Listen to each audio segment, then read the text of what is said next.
Hi అండి. రోగాలపైన రామబాణంలా పనిచేసే జామాకు కషాయం ఎలా ప్రిపేర్ చేయాలో చూద్దాం.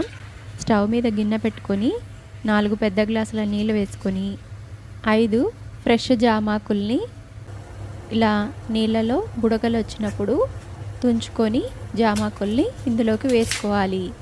ఆకులు వేసిన వెంటనే స్టవ్ ఆఫ్ చేసుకోవాలి.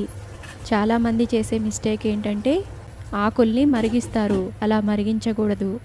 స్టవ్ ఆఫ్ చేసి మూత పెట్టుకొని ఒక 10 నిమిషాల తర్వాత ఇలా ఆకులన్నీ కలర్ చేంజ్ అవుతాయి. ఇప్పుడు గోరువెచ్చని కషాయాన్ని గ్లాస్లో వేసుకొని పరగడుపున తీసుకుంటే మంచిది. ఈ కషాయాన్ని తీసుకోవడం వల్ల ఒళ్ళు నొప్పులను తగ్గిస్తుంది, ఇమ్యూనిటీని పెంచుతుంది, గ్యాస్ ఎసిడిటీ ప్రాబ్లమ్స్ని కూడా తగ్గిస్తుంది. అలానే వింటర్లో వచ్చే జలుబు దగ్గు సమస్యలను కూడా బాగా తగ్గిస్తుంది. మేము ఈ కషాయాన్ని 4 ఏళ్ల నుంచి తీసుకుంటున్నామండి. మీరు కూడా ట్రై చేస్తారు కదూ. Thank you.